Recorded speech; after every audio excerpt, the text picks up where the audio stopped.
What's going on, guys? Welcome back to the Dustin Lansdale YouTube channel, and we're currently loaded up in the Pathfinder. I'm gonna find us a path all the way down to Cooksville, Texas. It's about 198 miles. We're gonna go there. We're gonna pick up a Yerf Dog side-by-side. I found the cheapest side-by-side on Marketplace for about 400 bucks.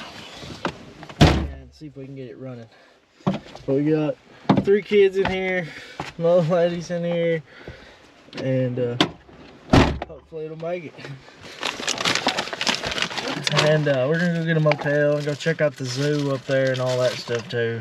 And the train! Yeah, and the train.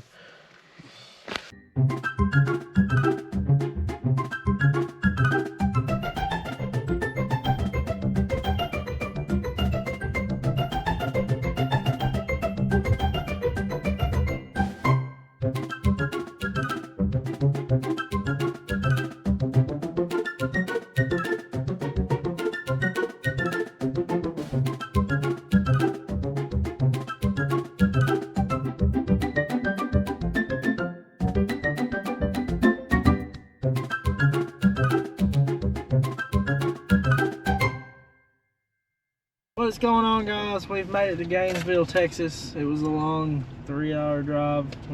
4-hour drive, because the motel was like 30 minutes on the other side of where we was going. So we made it here. We got checked in the motel, and now we're headed to the guy's house and see what the thing looks like. So that's where we're going. Alright, well, we finally made it here. Here it is. You want to video me? Got a GY6 air-cooled engine in it, just single cylinder. And we're gonna get her loaded on the trailer and see if we can make it back to Arkansas. We're probably going back tomorrow, so but we'll take it back to the motel. I guess you can stop. We'll move all this stuff. Well, we're headed out. We got her loaded up, and you can show a shot of the back maybe. It's loaded on there. You can't see it past your kids. And I should have got one of them road shots where it pulled to show us driving off, but then we'd have to stop and let Kate in the car, and I think that was already ready for us to go anyway. But alright, we'll check it out when we get back to the motel.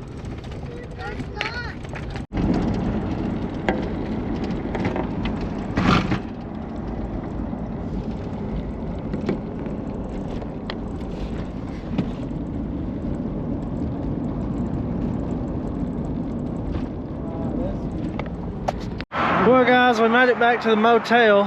Finally, we done went out and ate and all that. But here it is again. I didn't get a good look at it at the guy's house, but basically the whole engine and rear axle sits in a swing arm in here. Straight axle chain drive. Like I said, it's a GY6 150. It's got a high performance CDI box sitting in there, so I guess somebody changed that. Hopefully we don't have a spark issue. Maybe that's just a factory one they put on these. But yeah, that's the modded CDI with the aluminum housing. But gas tank looks pretty dry. Don't look dirty in there. The brakes, I pushed them with my hand so the throttle cable's not froze up. He said he put a new carburetor on it, and the manual operated fuel pump is the reason they stopped riding it. He said he bought this electric one offline, but he never finished hooking it up. So I don't know, he's probably done set up. It may work, it may not. I was afraid it pumped too much pressure, causing it to flood real bad. But whatever, I got a parts four-wheeler at home that has the same engine, so I got a bunch of extra parts if I need them. But so whatever, it's got a little stereo in here. I think it's motorcycle stereo over there. And it's got 1,750 hours on it. So, you know, they put new tires on the back. They're all holding air. This thing looked way better when I got here than it did in the pictures. Which they only had one picture of the side. But, yeah.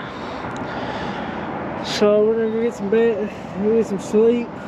And hopefully nobody don't steal it through the night. I got the car locked because I was gonna bring a chain to chain it on here, but I forgot it. I brought the chain, I just forgot the lock.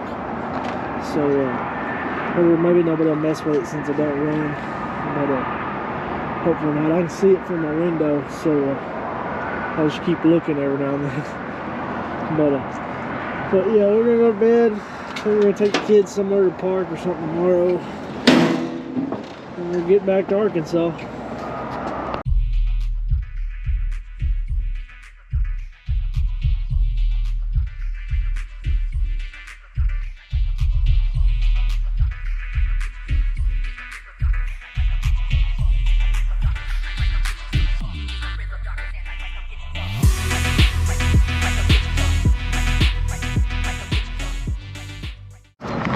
Well guys, it's the next morning and we made it through the night in the motel and got breakfast. So now we're getting back in the car. All got to pack up and we're headed to the zoo and then we're headed to the house. So, but I gotta check my trailer tires and check the car out. So it looked like something leaked out of it, and I don't know if it come out of our car or if it was already on the ground. There's something, a puddle. I gotta check the water in it. Well, we're currently headed out and I checked the water pump on the car is dripping. So hopefully it'll make it home. I've noticed it dripping back when it got real cold, and we'll keep some water because I can't change it on the side of the road. You gotta pull the timing belt off and everything to change it. So we're headed out. I'll let you know on any updates. What's going on, guys? We're at our first stop of the trip.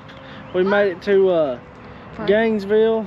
We're gonna stop at the Gainesville Zoo, check it out. We got the kids in their strollers, all three of them, and we're gonna go see what they got in here. Dennis, it's a prairie dog. I thought prairie dogs is way bigger than that. All right, come on. Out in the desert barking. Come on. Say what, Caden? Walking. Oh look, here comes another one. Oh my God, it's exercising. Oh. Look at her. He's just staring at you. Look at her, look at her, Paisley. Hey. Oh, It's like, I want to claw your face. What are they doing? I wonder what they think. Oh, buy it. Camel. We buy that, Mama, please. Oh, we can't buy the camel. I'm sorry. Pull her up close. Look down. I did. Isn't it so cool? Yeah. That's what people ride on in other countries. Let me out. You can pet kangaroos at Hochtown. Those suckers will beat you up. You see they all muscled up. You been to the petting zoo at Hochtown? Mm-mm. You can go actually in there. And No. Hey look, you can get a shot of the whole place from up here. It's way up in the air. There's a bunch of deer in there that you can like pet. All right, let's go. Try cheese. Try cheese.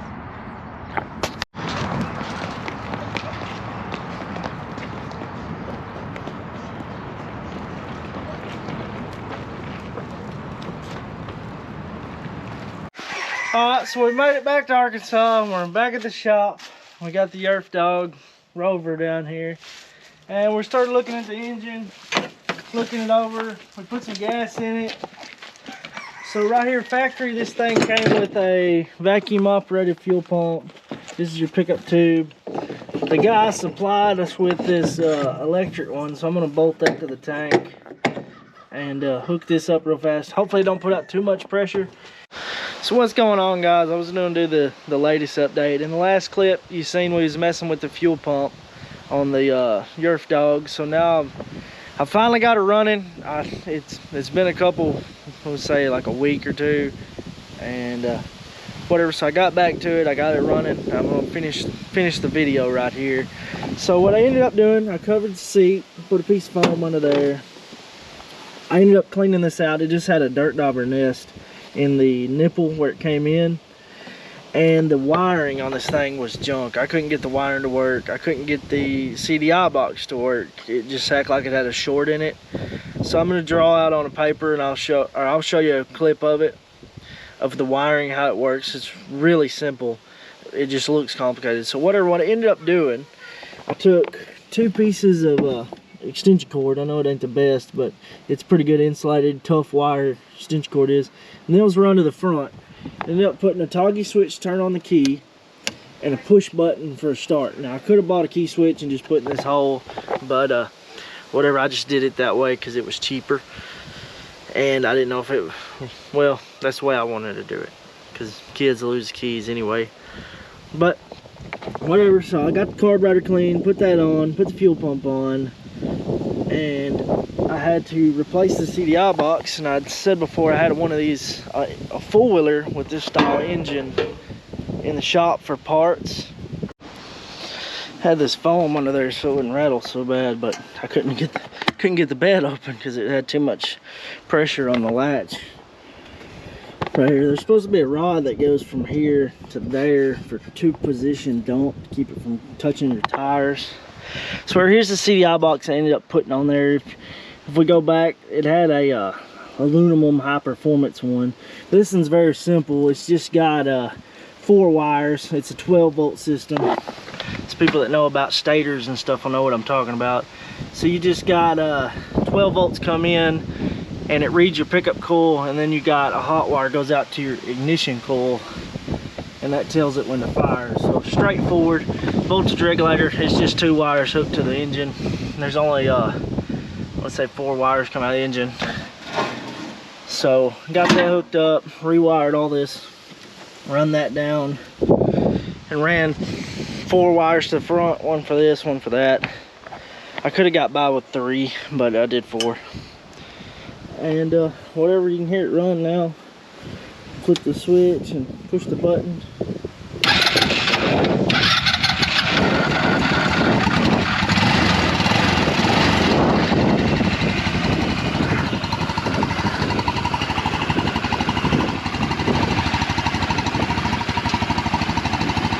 I had to grease this stuff up right here, the transmission linkage, because it was real hard to shift gears.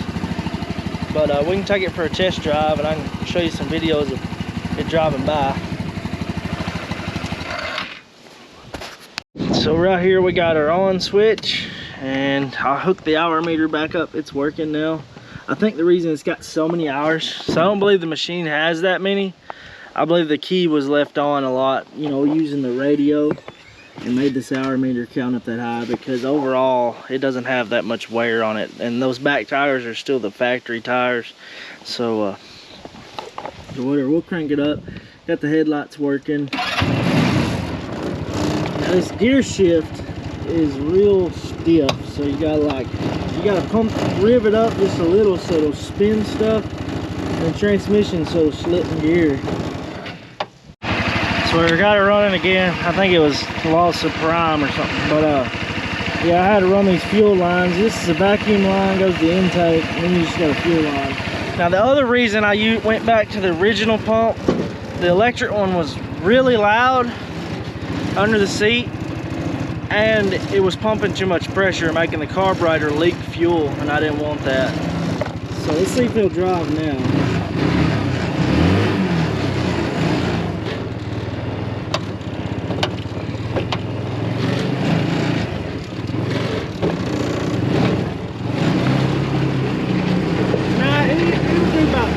But it's wound up real high.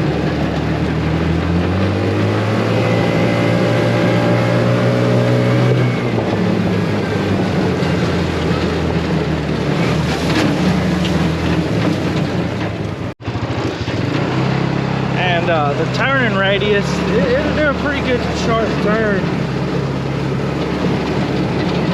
But it do have to spin the steering wheel a lot.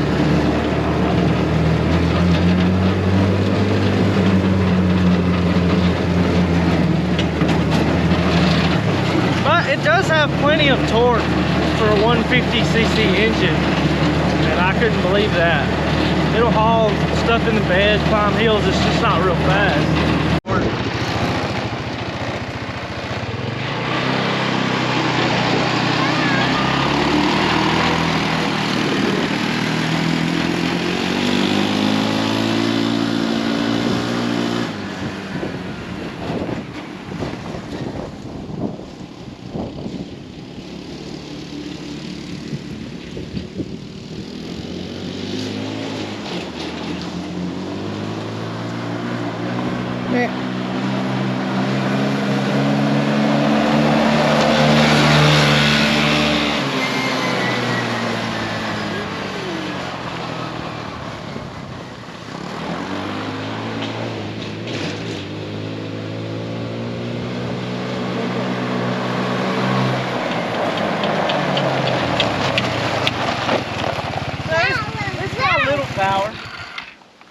to be at 150. That We'll do looks some drifting. awesome. That wheel's about to fall off. What? No wheels about to That fall. looks awesome. But it's only got rear brakes, and I don't know why they didn't do one on the front and one on the back, but it has dual drum brakes, one on each side, even though it's a solid axle rear end, chain drive. Now this says you can haul 125 pounds on this hitch, and it says you can haul 750 in the bed, and it has a towing capacity of, I want to say it was 500 on a trailer with only 125 pushing on the hitch. Now other than that, I don't know if there's a lot of these machines out there, but I've seen there's a lot of videos on YouTube, so this might have been a big seller back in 2003 because there's a lot of the same one. And a lot of the stuff, parts in this one and the newer side-by-sides, they're probably called 200s or something like that, or the same engine. They sort of work the same way. So overall, if you're looking at one of these, end up here on this one, it's a lot of the same stuff. So overall, it ended up being a pretty good rig. Altogether, total, the trip, 200 miles going there and 200 miles back. We spent about, I want to say it was like, I had to fill the car up about twice, about 60 bucks. So then I gave $375 for the machine. So it was about $500 or $600 by the time the motel and all that. So that's what I got in it, not counting the battery, labor for about 3 hours cleaning the carburetor and the fuel pump and the wiring, you know. So, you know, was it worth it? In my book, I had parts laying around all right. It was pretty much worth it for me, and you know, I got to go on the trip. But everybody, if you like this video, you like my content, like and subscribe. If there's something I need to change, different way you think I should edit, drop me a comment, let me know how I'm gonna do it. But thanks for watching, everybody, and I'll try to keep up the good videos.